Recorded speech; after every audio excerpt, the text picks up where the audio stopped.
I'm Ray Smith, the current Forage Extension Specialist at the University of Kentucky, and it's my privilege to be here today with Warren Thompson. Warren is the whole history of Forage Extension at the University of Kentucky.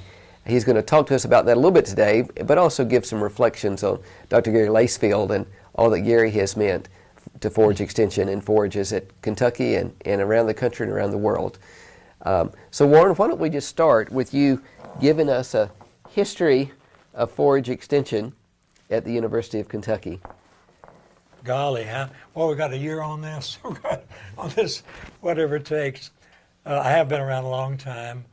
I've thoroughly enjoyed every minute of every day that I've ever been in this work, and I've met some really, really good people, and we have a way in Kentucky of attracting that kind of people, and we've done that today in doing this series, this program, forever, I presume. But anyway, I came in, if we're asking a question now, where did I come into the extension and so forth? I started out as a county agent in western Kentucky, in Hickman County. And I say when I started, when I was hired, it was requested by Bill Johnstone and others that I be put in a county that needed a lot of help. Don't give me a good start. Get a place that needs a lot of work done and see what happens. I think you'll be surprised. Well, I was. I worked my tail off. I was there for 11 years. Thoroughly enjoyed every minute of it, working with those people, the rural people in that county, trying to figure out what they needed, and what I found out more than anything else was they needed love of the territory. They did not have that. They saw it as a way for existence, and maybe to produce some food for themselves, and maybe send a few to college or to high school or whatever. But really and truly, not putting them down in any way, but I saw them from the very beginning, and I saw some immense changes in the 11 years that I was there. So I've enjoyed my start and even my finish in extension. It's been a long one and a wonderful one. Neat. So Warren, you continued working, you were Forage Extension Specialist for about 25 years. And did you overlap with Gary? Did Gary come on when you were still? Some, not very much. Okay. Not as much as I wanted him to. Okay. And he was doing such a good job in Western Kentucky. He just eliminated my work in Western Kentucky. I mean, I didn't need to come down here at all. Sometimes I'd say, well, you ought to go down and take a look at it. Well, I did, to satisfy myself, because he was already doing the job. Yeah. Warren, how did Gary come on as Forage Extension Specialist at UK? How did that happen? I really don't know for sure. I do know that he was, he'd already done his undergraduate work and had graduated and so forth, and was in school at Missouri. And was interviewed, I think, over there by Bill, oh golly, here I go, a farmer. Yeah, a Kentucky farmer. And was thought to be a very nervous and ambitious young man. Okay. And just the kind of man they wanted in Western Kentucky.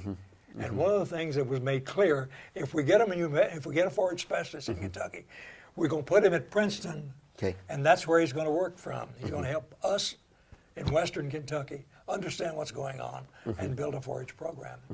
And that's the way that he was brought into the picture and so forth. And let me say, we've never doubted a minute of that. His strongest support has always been centered in Western Kentucky. Even though he's worked the world over in the Union meanwhile, or since then. And just a great person. He really is. So how would you describe his impact on forages in Kentucky? Warren, just maybe an example or two of just... I don't think anybody would dare misuse their land and think that Gary was going to come by and see him. I just think that would be a terrible insult. I just believe that he was so serious with people about getting the land taken care of, covered, protected, productive, and make something out of grass. And one thing was erosion control. And I think that was the head of it. I never heard him say that. I don't think he would dare say it. Okay. But I'll say it for him, because I think that's what he was after to begin with. So with cattle producers in Kentucky, what has Gary's work meant to the cattle producers in Kentucky? With Put them on their feet. Put them on their feet. Put them on feet. No question in the world about it. You can't go to a farm anymore, anywhere, I don't think. But what you're going to see is influence. Whether they know it or not, and that's not important who knows it. But it is important that the farmer knows what's causing him to be successful. And maybe his father wasn't. My father was not successful with it because he had no way to nail the soil down. Okay. Only using small grain in the wintertime and a few things like that. He got grazing that time, but the rest of the time was supplemental grazing or whatever. I think he used to call it bonus grazing. Okay. He had a good name for everything. And like, I wish you'd change jobs and do something else and get to working on forages, he used to tell me. Oh, did But he? anyway, oh yeah. He was my cheerleader. Oh yeah.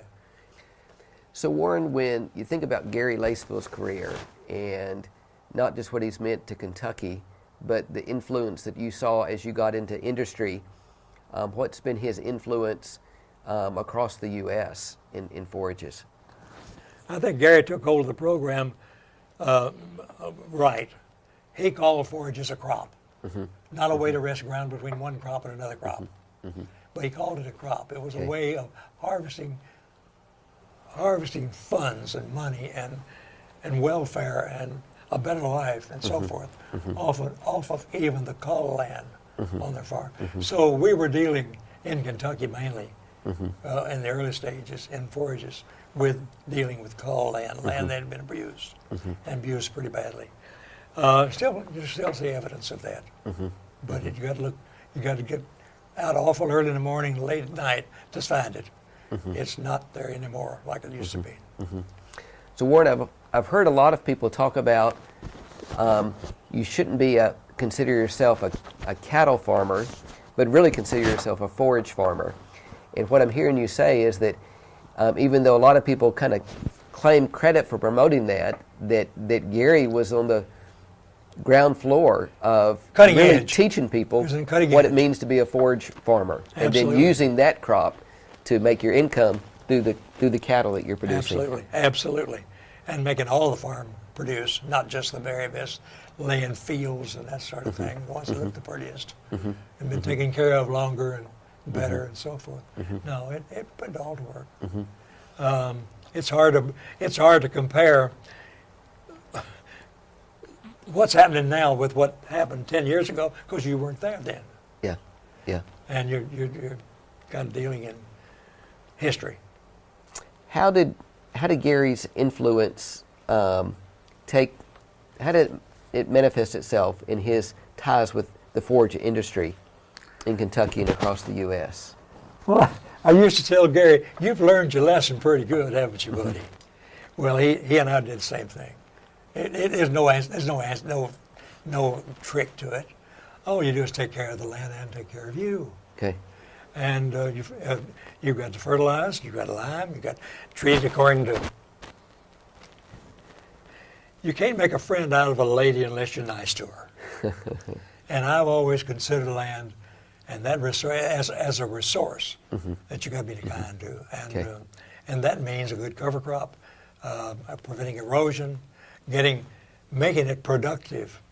Instead of having a crop on there that'll produce maybe $30 a year in grass or something, get in grass and legumes and produce $100 an acre, and a year. And I don't know what those numbers are, but I know they're scaled according to the way the land is treated and the crop that you're growing on it. When I'm thinking about Gary's involvement in getting started up the National Alfalfa Symposium and all the years that they've done that training, how did that program and similar ones like that Gary helped start, how did that influence the private industry in forages? There's nothing in the world compared that will get the word across quicker than result demonstration. Massive treatment, massive improved care, massive selection of crops that are adapted without erosion or erosion limited. These are programs that Gary and all of us Yeah. promoted. Warren, while we're finishing up, can you give us just a few reflections, or really what you would like to say to Gary here as we're celebrating his long career and looking forward to how he's going to be used in the future? What would you say to Gary tonight? I don't want to hear anything about retirement or quitting or anything else. Okay. Gary, thank you for all you've done. You've been a treasure. We love you. Keep it up. Keep going.